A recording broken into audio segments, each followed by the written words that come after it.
Today's episode of The Thriller Zone with David Temple is sponsored by The Story Factory and the visionary genre-bending debut novel Grand Theft AI by James Cox.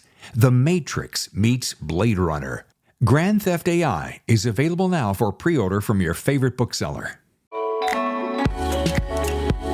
Hello and welcome to The Thriller Zone. I'm your host, David Temple. And on today's 179th episode, as we approach the end of Season 6, it is my honor to welcome thriller writer Joe Reid, a.k.a. Parker Adams, to discuss his latest, The Lockbox. And as you're going to quickly learn, this guy's not your average Joe. Instead, he has a wide background covering a variety of professions, all of which serve him handsomely to craft some terrific thrillers.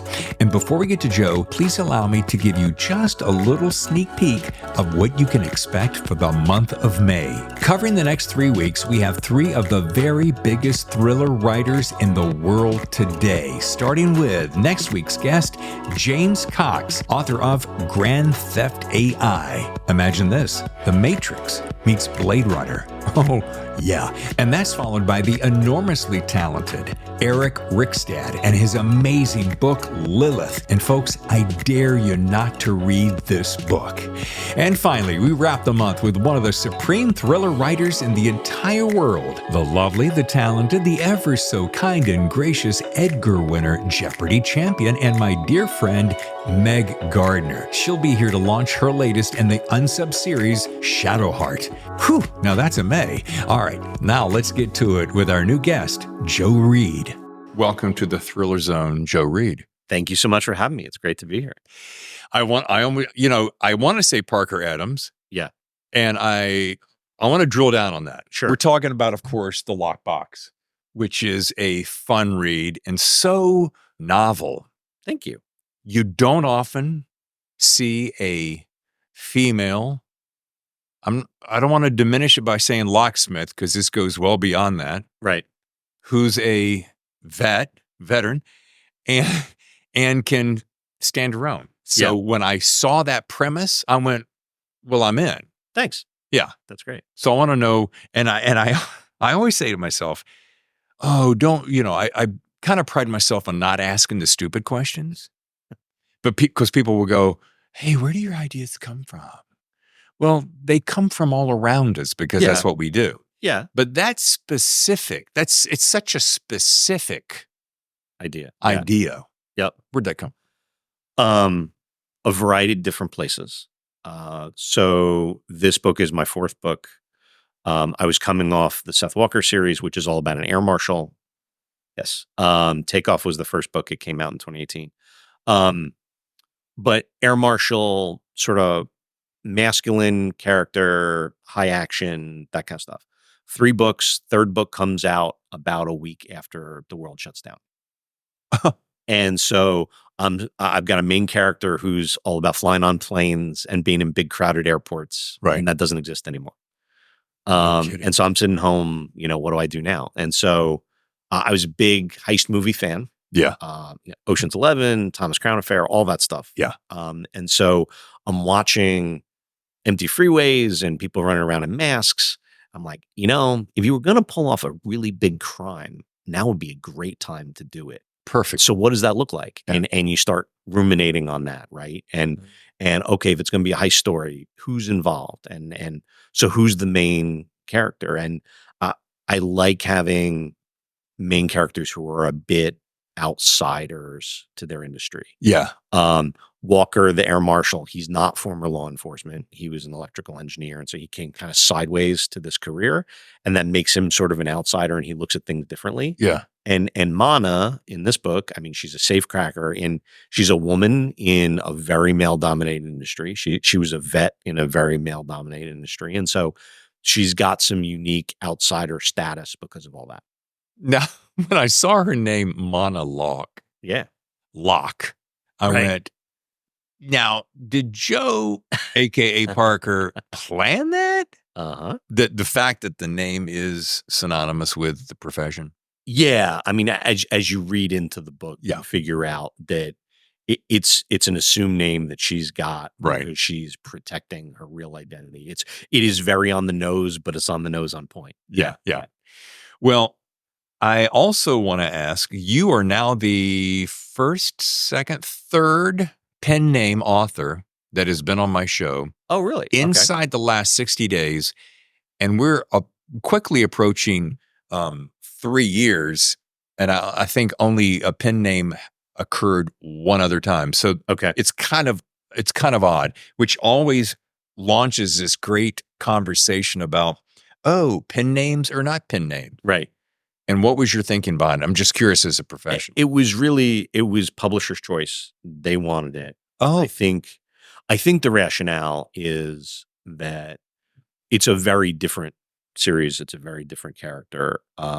It's a very different world than the Seth Walker series. And so give it a fresh start, give it a different launch. I think it really comes down to something like that. Scott Carson was on a couple of weeks ago, or maybe last week, and he was talking about this similar thing. Uh-huh. And he said that his real name, he was writing this one genre going this direction, Yeah. but he wanted to dance in this genre. And such a great point was made. He said, publishers need to be able to find the shelves on which to place the books. Right. So if you're, oh, well, you were, I'm going to make this up, you were a Western guy, and now you want to write sci-fi. The guys who come to you for sci-fi may not like Westerns. And he goes, that was kind of also decided for him. It makes total sense, though, which is the whole reason. Yeah. Yeah. I mean, I think, like you said, it's in this day and age, I mean, there's all kinds of issues around men writing female characters and things like that. I think I wanted to be very sensitive to that. And yeah, distancing it from the Walker series and giving it some space to be its own thing was kind of important. Let's drill down on that for a second. The sensitivity of a guy writing as a woman. What are you referring to, Your Honor? I mean, I think we are now a savvier culture, a more aware culture, and we realize that I, as a 50-something white guy, come to my books with a certain perspective and a certain life history. When I'm writing about a character who's of a different age, a different sex, a different background, I need to do everything I can to be honest and faithful to how she would see the world. And that means working harder than just, writing an amalgam of me or my experience. It's really doing the work to put myself in her shoes. If I can talk about myself for a second, because I just had this experience. 2 weekends ago, a friend invited me to come to her home and invite a gaggle of her girlfriends to have a book club, and asked if I would speak at it because they had read my book, one of my murder mysteries. Right. And I had read some critiques before, some reviews, which are not always very nice. And they were saying, what's a guy got any business doing or writing a woman's role? Because I wanted to. And I asked the women, and there was probably a dozen of them, hey, girls, show of hands, anybody have a problem with a old white guy writing about a young white woman? They're like, we didn't even think about it. And that was such a compliment because I was expecting to get skewered. Well, how can you write this way? And a lot of times people would have a beef with the fact that I would, and this comes back to you. It's a woman in a man's world, detective in Hollywood, third shift, so the last of the line. Yeah. Male-dominated family. But it was just a lark almost to be able to jump out of that. So I applaud you because I didn't, at any point in Lockbox, I did not go, Joe kind of missed the mark on this part. Well, thank you. Yeah. Yeah, no, I hope that female readers feel like it's a true perspective. I worked really hard to have a lot of female beta readers, not even so much for the big issues, but for the little issues that you just trip up on. I mean, how a single mother sees something, right, is different than how I'll see it, right? Sure. And so, you hope you hit all those moments and you graph them out, but then part of the editing process, as you well know, is getting people other than you to give you feedback and see what you missed. Well, it's interesting because when Ethan, right? Evan, Evan. the son, you mean? Sorry. Okay. Yes. Yeah, thank you. Evan. Yeah. I read a lot of books.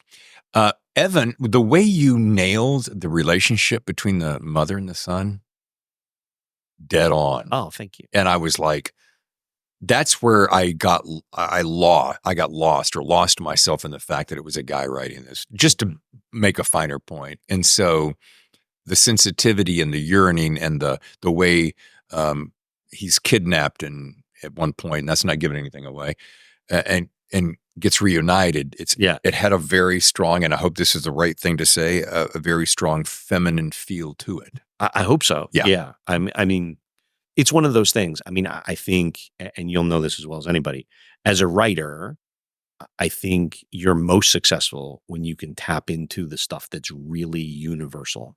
Yeah. Right? I love my daughters, right? I may love them slightly differently than a mom would love their son, but like there's that parental love is something we all can understand. Yeah. And so it's taking that big concept and then sort of narrowing in on, that little piece of it or figuring it out. You were saying as you showed up that you are still practicing law. Yes. So here's a couple of points here because I'm fascinated with your background. So you're a son of a Navy helicopter pilot. So we got a little bit of history there, a little digging into that I want to do.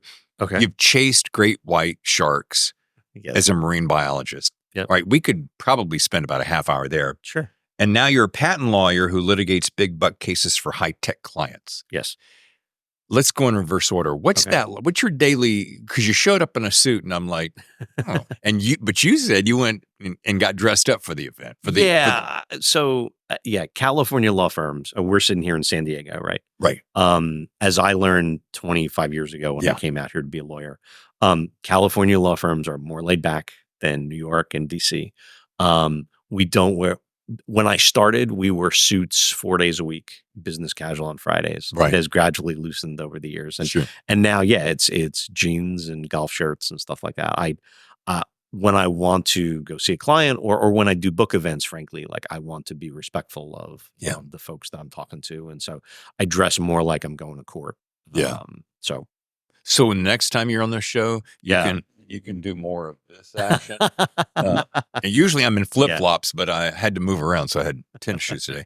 And so what's a day in the life like when you're doing the corporate job or the real, I don't want to say real job because writing's a real job, but you know what I'm saying. Yeah. And there's a balance there. So the way I make it work on a generic day is I get up at 4 and I go to the office and I write from 4:15 or whatever time I get there till about 7:30. Then I run home, grab a quick shower, get changed. I usually take one of my kids to school. I only have one kid at home now because the other's in college, but I take one kid to school. Then I go to the office. I'm in the office all day, and that's I'm the office managing partner for my firm. So that's means I do law work. I do depositions. I go to court. I interact with clients. I teach young lawyers how to do stuff. And I'm also sort of the administrator for the office. Like if there's an HR problem or something like that, that gets referred to me. And I do that all day. And then I go home at night. And if it's a light day, I'll do some writing stuff or some PR stuff at night to try and set myself up for the next day. If it's a heavy work day, my morning time and my nighttime will be lawyer stuff because it can swell to fill the whole day, like if I'm in trial or something like that. So well, you look fresh as a daisy to be up since 4:00.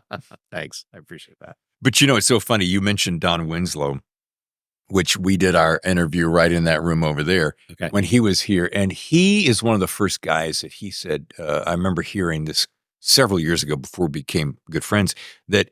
He gets up 5:00 every day and sits down to write at 5:30. And I think at that time I was like, I'll get around to it at 8:00. But for some reason, when I heard that, I started instituting that into my regime. Okay. And it was the very best thing I ever did because it just I used to do morning radio, so I was up at 3:30 anyway. So I just recalibrated the clock, and I came to find that the clarity Mhm. and quiet at that time of day is the perfect time. No, it is. I number one, it's having the peace and quiet and knowing no one is looking for you and having that separation. And then also I have found I can't write from scratch at night. I can edit, but I can't sit down and be very creative at night. It's been too long a day. Like Yeah. I need the energy and sort of the magic of like waking up and you're still kind of like a little out of it. I go to bed trying to think about what I'm going to write the next day. And like, while you're sleeping, your brain's turning and stuff. And then you wake up and you're all like, wow, I want to, let's get going. The fact that you said that, I want to drill down on that for a second, because I am a proponent, generally speaking, of erasing as much thought as I can when I hit the pillow. And this comes from doing morning shows. Okay. I knew that if I cycled anything as I Yeah. was going to bed, I was going to be screwed, Okay. because my mind is like a dog chasing a squirrel. So I taught myself just to go blank, Okay. which is why now I can fall asleep in 60 seconds. So my question to you is, Yeah. because it's based on a theory of basically its intention. So if you come up with an idea for a story and you place that intention in your subconscious, Okay. this theory says, excuse me, that as you sleep, your subconscious works it out so that when you wake up, you're ready to roll. Is that kind of what you're talking about? Yeah. It's that moment when you go to sleep Uh-huh. and you're like, what should I dream about tonight? Like what dream do I want to sort of like carry me off into sleep? Right. Uh-huh. And instead of, thinking about Disney World or, Christmas or something with my Right. kids, it's okay. The chapter I got to write tomorrow, what's going to happen? Right. What's Monna doing tomorrow? And so I go to bed sort of just letting that movie play in my head, right? And Nice. and then you wake up and like you said, it's interesting. I mean, a lot of times, we all hit stumbling blocks in the plot. Uh-huh. Oh crap, how is she gonna get out of this moment? Right. Or how am I gonna write myself out of this thing? Right. And a lot of times if you go to bed stuck, thinking about it, you will wake up and you'll know the answer. Like I've just found. I mean, I think your Wow. subconscious does tend to process on all that stuff overnight. Wow. Cool. All right. Because I brought this up, tell me, my wife and I were talking about our greatest fears the other day for some reason. Okay. Hers is snakes. Okay. She hates snakes. Mine is probably sharks. Okay. So when I read that you were chasing great white sharks Yeah. as a marine biologist, it made me say two things. Yeah. Why is he chasing a shark? And number two, Yeah. you were a marine biologist before you became a patent lawyer. Yeah. So you mentioned earlier, I was my dad was in the Navy. Mm-hmm. After he got out of the Navy, he was a management consultant. So basically my life as a kid was moving place to place. When I was leaving kindergarten, I was leaving one school, going to go to a different school. My classmates gave me a little gift. It was a little book on sharks. And I read it and I was like, this is the coolest thing I've ever seen. And like, I'm a kindergartner. Right? Sure, I mean, sure. It's no different than, kids with dinosaurs or whatever. Right. But I took that and ran with it. And it was my whole life. It was, growing up, I'm going to be a biologist. So I watched all the National Geographic shows and I had studied all that stuff. And I went to college. I got a biology degree at Duke and went to their marine lab and spent a semester there and did shark projects there. And then I came out here. I was at the University of California, Davis, getting my PhD. I came down here to do a bunch of my research work through SeaWorld, Hub SeaWorld, their research arm. We were doing white shark tagging and things like that. And so, yeah, no, I was very committed to being a research scientist, using sharks as sort of my model and stuff. Couple of things happened. The tech wasn't quite where it needed to be for me to do the things I wanted to do. Like, do you know what O-Search is? No. They're the guys that they have a show on I think Nat Geo or something now. But they got this special boat. Uh-huh. They got this giant platform, and they catch great whites or giant sharks, and they lift them out of the water, and they do all these measurements, and they stick a tag on them, and then they follow them. The tag sort of beams up to the satellite, Sure. and they've got a website that you can go on and you can follow your favorite shark. That's the kind of stuff I wanted to do. I mean, I was very interested in how physiology, how the body systems interact with the natural world. So why can a shark swim to the depths it can? How does temperature influence where it goes and what it eats and things like that? But you couldn't answer a bunch of those questions because the tagging technology just wasn't there. Right. That and the whole lack of jobs and pay in science is why I got out and became a lawyer. But now, 20, 25 years later, I watch this stuff and I marvel at the stuff they're doing. It's like, oh my God, I would have loved to have been doing that kind of stuff. So the obvious question is, you have no fear of sharks. No, I wouldn't say no fear. Right. I think I have healthy respect. Yeah. That's a good way to look at it. I have scuba dove and I have snorkeled with sharks and stuff, and it's fine. They are wild animals. And so if you go out into the forest and you might come up to bears, then you should know what to do, right? Right. Same thing with sharks. I mean, they're bears of the ocean, right? Right. They're in their habitat. And that said, I don't think you need to be irrationally afraid of them. I've had a shark swim between my legs. I've seen sharks be very beautiful and very graceful and just do their thing. Yeah. And it's like watching other kinds of nature. Like if you let them do their thing, generally, that they're not that interested in you. There are a couple of species that I would carve out of that, like tiger sharks. Mhm. If I saw a tiger shark in the water, I'd get out. Like there's no reason to mess with that. Right. But I always thought great whites were. See, I think great whites are less scary Okay. than tiger sharks. Okay. In the sense that great whites are more predictable about what they eat. Okay. They live in fewer places, and if you know sort of how they hunt and stuff, I mean, they're mostly out after seals and sea lions. Right. So if you are not out looking like you were a seal or a sea lion, the odds that like a great white is going to attack you, I think, are relatively small. Which is why they're more attractive to surfers in wetsuits than just you in some board shorts. Right. Yeah. They are ambush predators. They like to be down low and come up and hit you. Yeah. And so if you look at the silhouette from underneath and like now with Jaws and stuff, like you can see those kinds of shots. Sure.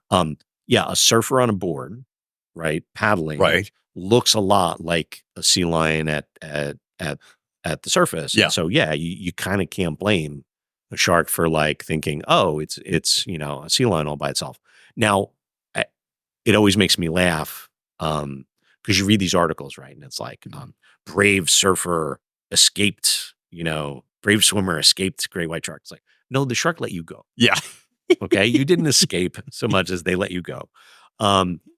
So, one of my major professors in grad school had this paper, and it was all about how great whites hunt by basically, hitting a prey, taking a giant chunk out of it, and then circling it while it bleeds out. Like that's energy wise, that's the most efficient way they can hunt. And if you're only going to eat once a month, you don't want to waste a whole bunch of energy. So, when you think about what happens with surfers, in the attack stories you see, they get hit, usually they get bit, in the chest or in the leg, something like that. And then the shark kind of disappears and they swim away. That's kind of, it's completely consistent with his hypothesis about how they work. That's fascinating to me. It's terrifying and fascinating simultaneously. Yeah, no, I get it. I was flying back from Monterey this past weekend, and I was sitting next to someone, and she was talking about, she's a surfer. Okay. And she was up in Delray Beach, and a great white came slithered right between a bunch of them and didn't bother them at all, but it petrified them all. They got out of the water. Sure. I said, but you went back in to surf later. She goes, oh, yeah. Yeah. No, I mean, I think you see the drone footage now. Yeah. Right. People fly drones over the ocean here a lot. Oh, yeah. And from above, you're finally seeing like, oh, yeah, there's a lot of sharks out in the water. Yeah. They've always been there. It's not like it's new. Right. It's just now we know, and now we can see it from a different angle. Yeah. But like, no, they've always been there. And the idea that, going in the water is some, massively risky Yeah. proposition. No, like a ton of people go in the water. A Yeah. ton of people come out of the water just fine, right? It's one of those things. They're wild creatures. You're in their environment, and they're entitled to it. And Yeah. and the news stories of like, sharks seen in the ocean. Like, it's like, really? Like, Yeah. is that news? So. Oh, my goodness. Well, that's fascinating to me. Folks, we're going to take a short break, and when we come back, we're going to be talking with Parker Adams, a.k.a. Joe Reid, about, of course, the Lockbox. This is not Jacques Cousteau, Great White Shark show. Although, you know me, I like to go off the page a little bit. So stay with us. Our sponsors, we thank you, and they're going to talk to you about something right now. We'll be right back. And now a quick word from our new sponsor. We'll be right back. Today's episode is sponsored by The Story Factory and the upcoming visionary genre-bending debut novel, Grand Theft AI by James Cox. In San Francisco 2051, kids now get high-slotting wafers of data under the ear, and they'll pay fat crypto for the best at the hottest club in the city, The Fang. Thief Baz Covain and underworld fixer Rhea Rose team up with a crack group of cyber misfits to steal from the Fang's psychotic kingpin, Otto Rex. But first, they'll have to hack into his mind and infiltrate his highly secure layer of physical and virtual firewalls. It's a score that could set them up for life, if they can survive before Blackhawks touch down with federal warrants for Grand Theft AI. The Matrix meets Blade Runner. Grand Theft AI is available for pre-order now. And we're back with Joe Reid, a.k.a. Parker Adams, and the book is, as you see, The Lockbox. I'm going to start, and I'm going to let you finish. A female Army vet turned safecracker is forced to be a part of a dangerous heist. And it could be the heist of the century. And how's she gonna avoid participating in that, or escape, or save herself and her son? Golf club. I loved her. She's a fun character, but I also love all the crazy whacked out characters around that lead antagonist who is at one moment you kind of like him, and then you really hate him, and then you're like, is he that bad of a guy? Yes, he is. And the way you spun him was interesting. Yeah. Thank you. I appreciate that. Yeah, I mean, good, as well as anybody, like, books need good villains, right? Oh, yeah. And hopefully he's a good villain in the sense that he wants something. He's willing to do just about anything to get it. You can understand what he wants, and you can understand why he wants it so badly. But you probably don't like the lengths he's willing to go to get it. Yeah, there is a certain mercilessness about him. By the way, another thing caught my eye, Duke University. Yes. My undergraduate institution. My dad went to Duke. Oh, great. Okay. Go Blue Devils. Yeah. Great school. Which degree was that marine bio? No. That would have been. It was undergrad. So it was a biology degree and a concentration in marine biology. Got it. Yeah. So what of your past studies, careers most influences your writing today? Probably law, probably litigation. Oh. People ask me, I get two variations on the question. I get one question, which is, how does being a lawyer influence your writing? And then I get the question of, how does being a fiction writer influence your litigating? And the answer is, fiction writing and litigation are kind of the same process, just in reverse. So if your audience has ever watched Law and Order or any lawyer show ever, the idea is we go out, and this happens in real life, we go out and we gather little bits of evidence, a document here, a witness statement there. And when we get to trial, and I'm a trial lawyer, we go in front of a jury or a judge, and we take all these little bits and we put them together in kind of a mosaic, and we present this picture and we say, here's what happened, right? Here's here's why there was a murder, or here's what happened in this patent case, or whatever. Writing fiction is the opposite direction. So Right. I start with the end picture. I know who did it. I know why they did it, all that stuff. I get to take that picture and take a hammer and smash it into tiny little pieces. Yeah. And I get to scatter those pieces through the book and have the main character find them and react off them, and then have to assemble them at the end. But I know what the picture is. So I like to say it's the same process in reverse. Monna Locke. Yeah. Two-part question. Where did she come from? There's bound to be some great influence in your past that helped create her. And secondly, will this spawn a sequel? Yeah. I sure hope so. Yes. I have great plans for what we can do with her. I think she's a really fun character. And I think the idea of having a high-end safecracker in and around LA just, lends itself to lots of good stories. Yeah. As to where she came from, I mean, it's a variety of things. Her name, the name Monna, she clarifies the pronunciation at the start of the book. And that comes straight out of my first day at grad school. One of my best friends is named Monna. And so we're going around introducing ourselves, or the professor's asking us who we are. And he's going down the roll, and he gets to this woman and he calls her Mona. Which is exactly what I was going to do. Right. Until she clarifies. Right. And she has the line, no, it's Monna, like Donna with an M. Right. And I wasn't writing at that point. I had no idea I was ever going to write books. But the second I started writing books, I was like, that's a great line. I need to use that at some point in some way. Yeah. And so that's where her name comes from. In terms of her as a character, I mean, it like we were talking about earlier, I like outsiders. I like people who've come to their industry sort of sideways. I'm a military kid, and so I've very strong affection for the military and the things the military can do for you, sort of growing up. Mm-hmm. I built some of that in here. She has a mentor figure in her life who sort of directs her to the Army, and that's why she ends up being a veteran. She's an orphan. At one point, her mother dies sort of suddenly and unexpectedly, and I think you look at a tragedy like that and you wonder how somebody rebounds from that, and how they rebuild their life, and how they go about building a life out of their skills and things like that. I mean, it's a lot of these books. I mean, Yeah. a lot of these books are therapy, right? Sure. It's asking, putting yourself in different places and asking yourself questions, but some of it is thinking about yourself and how you got to where you are. Yeah. How I'm on my third career. I think on your website you say you're in your third phase. Right? Uh-huh. How did I get here? Yeah.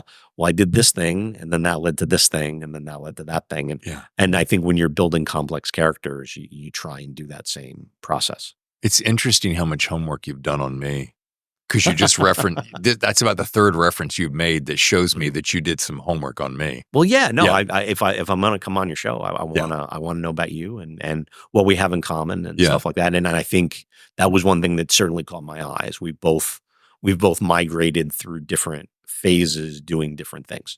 And I think to that very point, I think that's what makes us, I hope, makes you a more interesting writer, because you get to dabble in the military upbringing, which you made a really good point. That influence has helped create who you are and given you a perspective, a lens through which to look and see life. I grew up as a preacher's kid, PK, so you can be sure that there's plenty of coloring through my lens. Okay. Then you go on to do, Chasing Great Whites. I'm chasing a Hollywood Dream. Yeah. You end up litigating cases. I end up interviewing people, but it colors the influence of our writing. Yeah. Yeah. Well, and I think no matter what job you're doing, there are universal things that come out of it. Sure. Right? I mean, as a lawyer, I'm a service provider, Mm-hmm. right? I have clients, they have certain expectations. They want me to show up and do a job. That's kind of what Monna does. Monna's a safecracker, but she gets hired. She goes and shows up and does a job and then gets paid. I mean, in some ways it's the same process. It's just, I have a briefcase and she's got a toolbox. I'm going to let you in a little secret. When I was a kid, for some reason, I don't know why, I was fascinated with locks. Okay. Just a random fascination. And I was always trying to pick them. Okay. And I would send off to these mail order clubs where you could buy picks and figure out how to do locks. And I was always just trying to pick locks. So when I saw that cover, it fascinated me. And then what really fascinated me and shows me that you really did your homework, tumblers are so specific. They have a certain weight and a rotation. There's a feel. The good guys do it by feel or sound, right? Which you nailed, but mostly it's feel, because the tumblers have a way to fall and set and reset and so forth. And there are built-in hazards within locking mechanisms that if you know what you're doing, I can't go that way. Right. So I really appreciate when somebody drills down. Now, I'm not a guy who goes, hey, Bob walked into the room and then you describe the room for 14 pages. Right. But you can certainly take 14 paragraphs scattered over a period of a chapter and tell me the intricacies of a lock, because to me, it's just fascinating. I don't know why. Yeah. I mean, I write thrillers. Yeah. I write what I think are techno thrillers. I mean, I grew up reading Michael Crichton and Tom Clancy a lot. Yeah. And those guys were very down into the tech. Yeah. And I mean, Red October, how many paragraphs are there about how the sub works and why it's quiet? Right? Yeah. And that's what made those books special. Yes. Like you said, it's a character story, but you also learn something in the process of it. You can't not learn. Exactly. Yeah. Exactly. And then when you find out, like in Jurassic Park, like, oh wait, people are really doing this? Yeah. That's so cool. My job as a lawyer, right? I'm a patent lawyer, and I go into court and I explain technology to judges and to juries. That's kind of what the books are. I mean, I take, in the air marshal case, there's a bunch of electrical stuff. In here it's locks, but it's let's break it apart and explain it. Usually there's some hook in the plot of, you kind of have to know how it works for the whole thing to make sense. Right? Yes. And so I don't ever want it to be, somebody takes 3 pages and just flips, right? Like, let me skip that whole thing. I don't want that. I want it to be part of the exciting page turning process. Yeah. But yeah, that you get exposed to a little bit of it and you can understand it and it's clear. And then, it helps enrich the story. One more thing back to Monna is the fact that I love the way she stood her ground, even facing harm and or death and or injury to her son. Yeah. She still stood up and like, oh, really? No. I can't get into that. I can't break that law. I can't get into that law.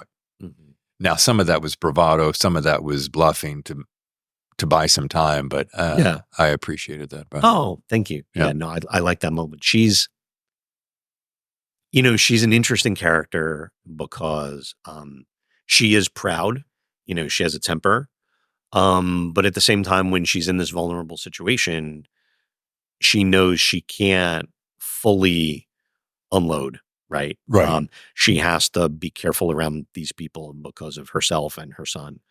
And so there is a certain amount of like biting her tongue that she has to do, where she wouldn't otherwise in real life. But yeah, she's complex and hopefully that comes through.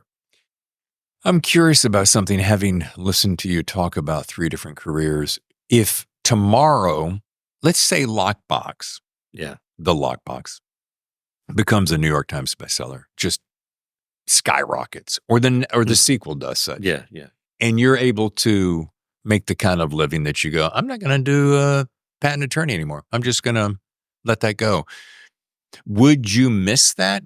Or would you be completely happy going, oh, I get to do this, not 24/7, but 10 hours a day. I get to write. I mean, writing is fabulous. It is the most fun thing, and that's why I do it. Yeah.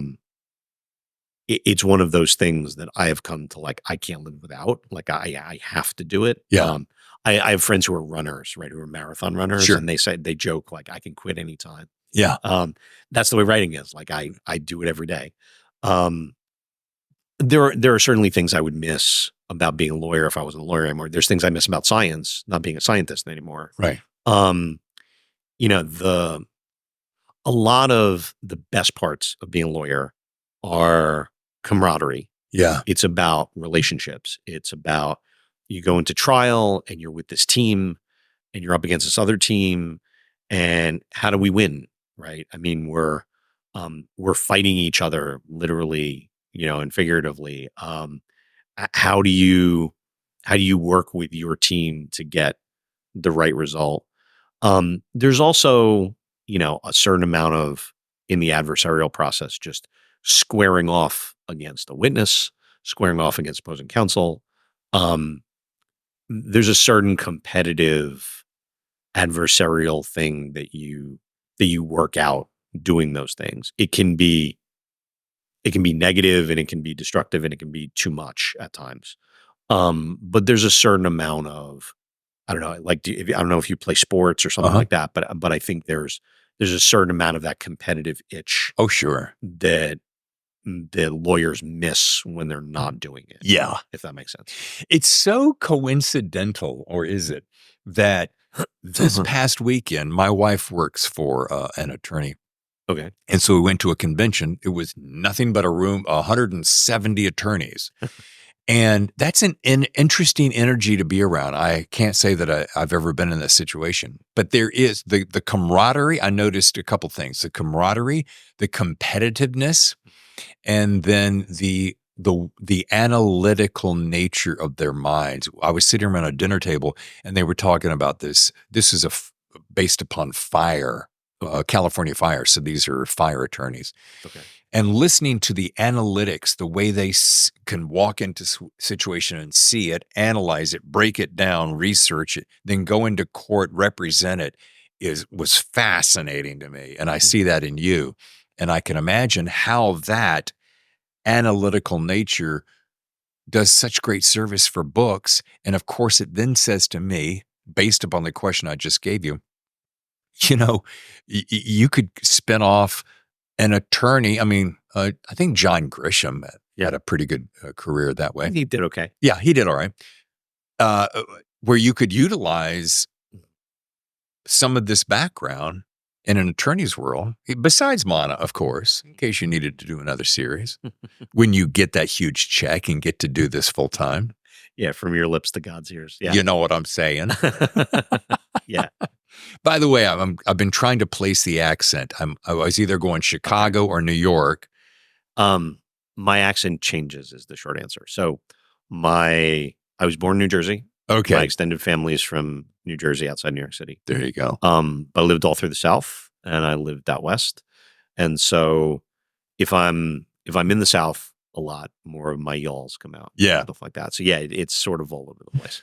Well, I would catch a little hints of Southern because I'm from North Carolina. Okay. So if I get around my family, everything just slides into like this, and it's just very easy, and you slowed everything down. Yeah. All of a sudden, I sound like Matthew McConaughey. But it was that Jersey, and I'm like, I had a radio show in New York City, and so I had a lot of friends in Jersey, and I'm like, there's the accent. Yeah. All right. So here's what I want to do as we start to wrap. I want you to go back in time. You're going to sit down to lunch with a young Joe Reid. Okay. Maybe he's sitting there being fascinated by great whites. Yeah. Maybe something in his head is tickled about the legal profession. I don't know. But knowing the circuitous route that you've taken, what, if anything, would you encourage him to do differently? Knowing today what you know, if you could go back and talk to that young Joe? I don't know. I think it's a hard question to answer because, like you said earlier, a lot of writing is accumulating experience. Yeah. Right. And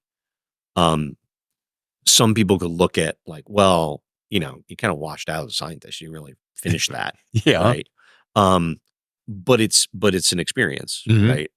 I don't know that I would be the writer I am, the person I am without all those pieces parts. I think if I was going to give myself advice, it would be more. It wouldn't be instead of a don't do this, right? Mhm. It's more of a proactive. Think No, more like be it listen to your instincts, listen to your gut, stick with things. It's going to work out, yeah. that kind of thing.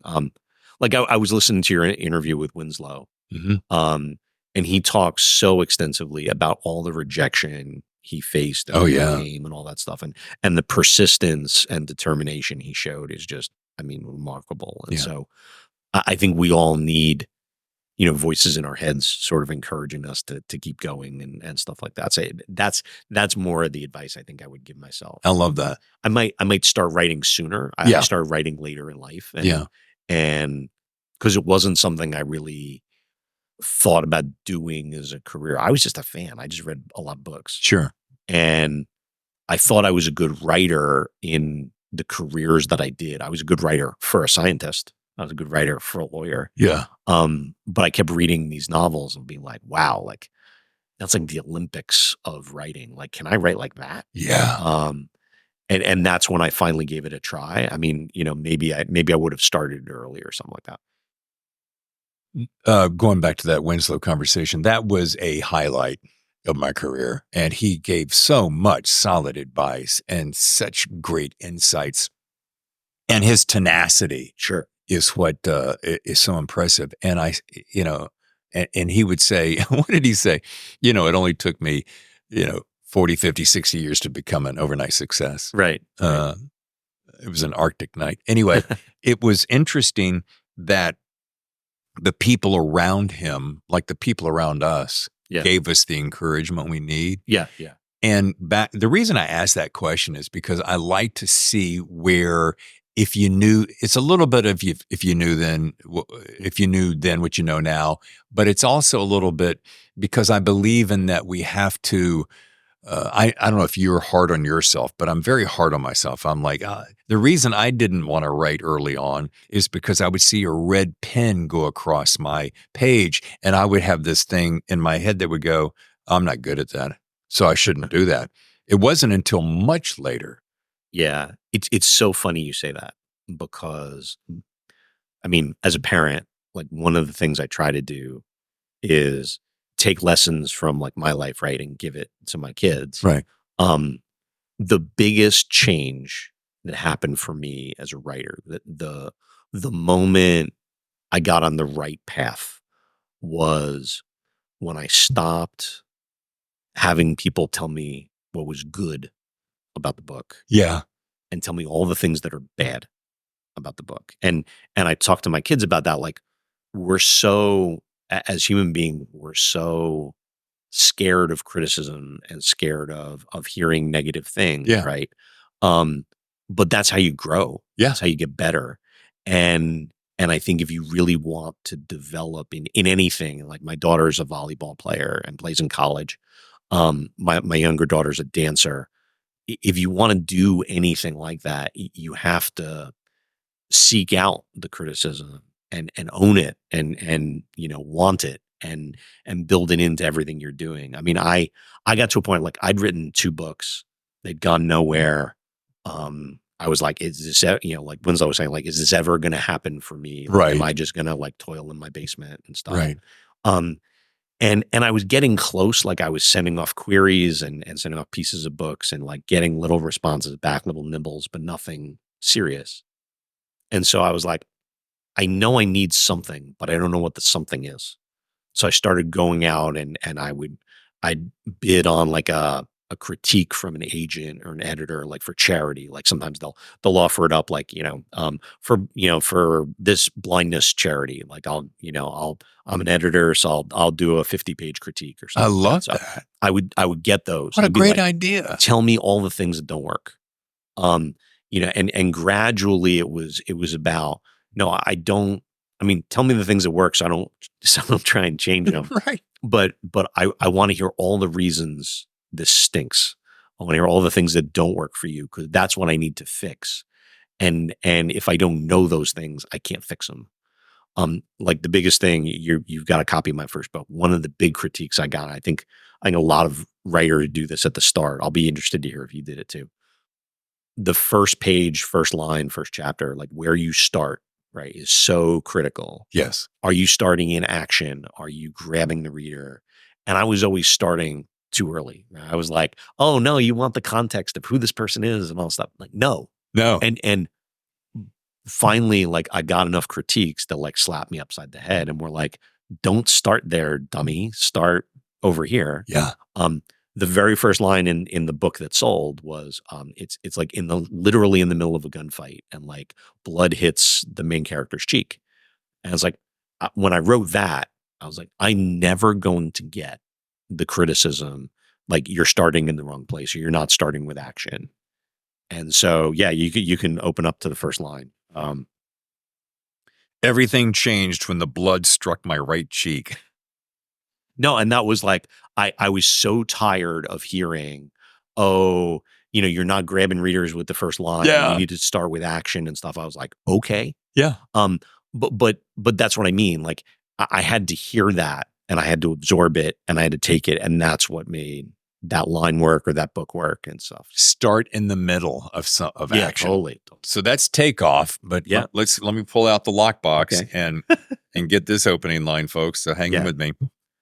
Although neither cop had drawn his gun yet, Monna Locke figured that that'd be coming soon. That's how shit usually went down when police learned what she did for a living. A little bit different twist, but still. What? Yeah. If it makes me go, huh? Wait, what? Yeah. First lines are like everything. Yeah. Did you hear my interview with Christopher Reich, and the book was Matterhorn? Yes. Yeah. And I'm doing an event with him in a couple of weeks up in Carlsbad. So yeah, no, You are? Yeah. Yeah. Adventures by the Book up in Carlsbad. He and I are doing a conversation. Dude, send me a reminder. I want to be there. Oh, sure. Yeah. I love that guy. I think his writing I think he is quite possibly, like, he's in the echelon of John le Carre. He's that. Have you read the book? I haven't read it yet. He's sending it to me, and I just don't have my copy yet. Dude, it is, I think I listed it as my number 2 favorite book of the year. Oh, wow. Yeah. Okay. It's just stunning. And, Yeah. and I would encourage folks, if you haven't heard that interview, to go back and listen to it, because it's a masterclass. And the way he breaks it down, and there is not a wasted word in that book. And I cannot say that about very many books. This is about you, so don't let me veer too far, but I'm bringing back to the point of that it really is just about, and he does that. That opening line was so good. If it makes me do this, turn the page, Yeah. I'm in. If it makes me rush to that next chapter, you have really done something. Okay. So we're now down to I always end up with 3 questions. So number 2, you get a chance to sit down to dinner with 2 people, living or dead, Mm-hmm.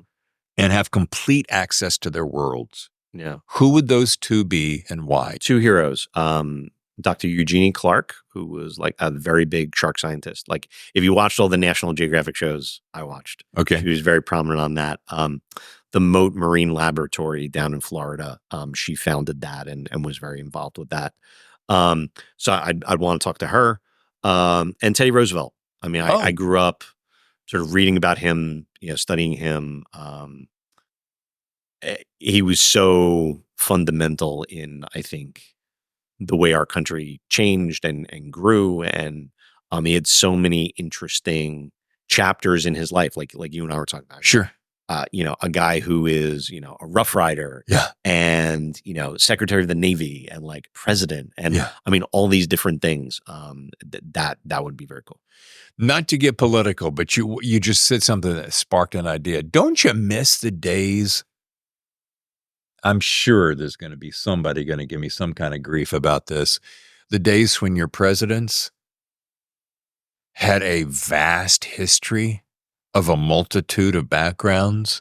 Mhm. I'm thinking of a couple people right now in our recent past that, I mean, well, like for example, I was in high school, college when George H.W. Bush was president. yeah, And I mean, same kind of thing. Like when you look at his resume yeah, of all the different things he had done yeah, in government, I mean, head of the CIA and Navy pilot and, on down the line. I mean, talking about preparation for a big job. I mean, he had done kind of everything, yeah, right? yeah. Is that what you mean? Yeah, that is what I mean. I was going to go drill a little bit deeper, but I don't want to give this one particular former president who I don't very much agree with any airtime. So we'll just move along. Okay, All fair right. enough. My standard close, as you very well know here in Yeah. the show. What's your best writing advice? J. Michael Straczynski, who's written books and screenplays and comic books. I used to go see him at Comic-Con here in San Diego. His advice, and I think it's the best advice there is you have to finish. Um, everybody or a lot of people who fail because they don't finish. They don't finish because they're scared of the criticism of finishing. They're scared of, you know, having to have it judged. And it can lead you to just, editing forever or, rewriting forever. Um, you have to finish it and you have to like put it out in the world. And that doesn't mean you're done with it. I mean, there's still plenty of edits to do and things like that, but you have to finish the draft. You have to give it to other people and let them do their thing. I like that on so many levels. Isn't it funny that somewhere in our psyche, in the wiring of who we are as creators, have this nearly paralyzing effect that what if they don't like it? What if I do it wrong? And I often think, and this is how I get through it. Do you think the people, we'll use Tiger Woods. Do you ever think Tiger Woods said, man, I'd love to practice my swing, but what if people don't like it? What if I can't make it to the green? What if? Didn't stop him. My point is, why do we think we can go about our ways? Well, we can master golf or surfing or fill in the blank, but something, when it gets into the cerebral artistic realm, we throw on this cloak of, what if we're not good? I mean, it is writing a book is a deeply, even if it's the most genre fiction, commercial fiction. I mean, it is a very personal thing. Yeah. It is you on the page. Yeah. And so yeah, it can be scary because it's when the work is being judged, it feels like you're being judged. And they're separating yourself from the work. That's it. Right? That's such a solid way to look at it. It's about judgment. Mhm. When in reality, you strike me as the kind of person, being affable and intelligent, gregarious, is that there's a little piece of you that goes, oh, you don't like it? No. All right, whatever. And you'll just move on. It might affect you a little bit, Mhm. but it's not going to bind you, shut you down. Yeah, I'm more my stock is Irish and Italian. So Yeah, how you doing? I'm more stubborn. Oh, you didn't like it. Yeah. Oh, okay. Yeah. Let's Yeah. let's do another one. Yeah. It's more that's inspirational of like pushing me to do it again. I'm with you, Joe. I am so with you. That is exactly what happens to me. Oh, you didn't like that? Oh, hold on a second. How do you like this one? Yeah. You didn't like that? Yeah. How about this one? Yeah. You're going to find something somewhere, sometime you're going to eventually like. Right. And by the way, we're not here to please everybody all the time. Right. Right. Who said to me recently, and you've heard this 100 times, write the book that you want to read. Right. Or write the book that hasn't been written yet. Or better yet, write the book that you want to read that hasn't been written yet the way you would write it. Yeah. Mic drop. Yeah. No, I mean, this book was very much an exercise in that. It was, there's not a whole lot of heist books out there. No. And I said it during COVID. That was a controversial choice. Yes. There were all kinds. I mean, I was writing this during COVID and trying to put it out during COVID. There were a whole lot of stumbling blocks to overcome with this book, but yeah, it was about I loved the story. I became committed. So, And I'll be honest with you, when I very first started on it, I was like, why is he writing about something from the past of that time? yeah, And I was like, oh. And then as I got into it, I'm like, it made me relive those moments of that precarious time in our society. And it made me kind of appreciate that again in a different way. It's funny you say that. I mean, that's been a thing that has come up in almost every stop on my tour for this book. Yeah. Someone will ask about setting it during COVID or how that influences the story. And you've read it. There's not a ton of COVID in it. COVID is more in the setting, and it's the backdrop, and it's what allows this heist to happen. Yeah. But yeah, there I said it in the very early days of COVID when, it's that uncertainty. What's going on? None of us know, right? And I think, to the extent all the books are just therapy, right? I mean, I wrote it during COVID. That's what we were all living through, right? Yeah. I mean, it was the whole bunch of what's going on? Am I going to get through this? Yes. Who can I trust? All those kinds of things. And that's Monna's experience in this heist, right? I mean, she's locked away with this crew that she doesn't know. Can she trust any of them? Will they help her escape? Will she get through it? Will her kids get through it? Can she get her kid through it? Yeah. And is she a failure if she doesn't? Yeah. Right? I mean, I think those were a lot of the questions we were all facing. And, you don't go into a book like overtly trying to put those things in, but like they can't help but kind of pop out, right? Yeah. So. Well, folks, once again, the book is The Lockbox. And if you want to learn more about my friend Joe here, josephreidbooks.com. I like the website, by the way. Thank you. I dig the cover. You can probably find Takeoff written under his real name. And this was 1819? That's 2018. Yeah. And then there were 2 sequels to that, False Horizon and Departure. And we are going to see Monna come back. Lord willing, the creek don't rise. Hopefully, as they say. Well, thank you for all this time. No, thank you for the time. I mean, it's a great conversation. I really appreciate you having me. Yeah, absolutely. And I'm going to come up to Carlsbad, which is just right up the street practically. Yes. And so go ahead and plug that again. The event name and date and time? Yeah, the event is called Adventures by the Book. Okay. And it is a discussion between Christopher Reich and me. Uh-huh. It is 2 Fridays up in Carlsbad. It's a lunchtime event, so I think it's at noon. Okay. And so yeah, it should be a great event. He'll be talking about Matterhorn. I'll be talking about the Lockbox, and we'll be together. So it'll be great. I'm going to try my best because I just think you guys are both super talented. So nice guys too. I mean, seriously, I'm going to leave it at that. Thank you. Joe, thanks so much. No, thank you for having me, really. I really appreciate it. This is a lot of fun. Cool. All right. Thanks again, Joe. And folks, we have a heck of a May planned for you. Covering the next 3 weeks, we have 3 of the very biggest thriller writers in the world today, starting with next week's guest, James Cox, author of Grand Theft AI. And that's followed by the enormously talented Eric Rickstad and his amazing book, Lilith. And finally, we wrap the month with one of the supreme thriller writers in the entire world, Meg Gardner. She'll be here to launch her latest in the Unsub series, Shadowheart. So until next time, remember to subscribe to our YouTube channel, now enjoying 1,055 happy subscribers. And that's a heck of a jump over the last month. Drop us an email at thethrillerzone@gmail.com. Say hello and enter our Pitch Fest Friday starting this month. And as always, remember you can find us on Twitter, Instagram, and Facebook at The Thriller Zone. And you can hear us on all podcast channels. All right, I'm Dave Temple, your host. I'll see you next time for another edition of The Thriller Zone. Your front row seat to the best thrillers. The Thriller Zone.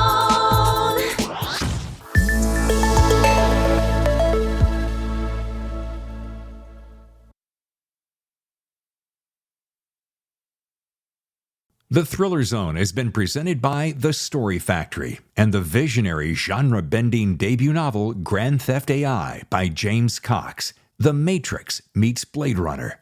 Grand Theft AI. is available now for pre-order from your favorite bookseller.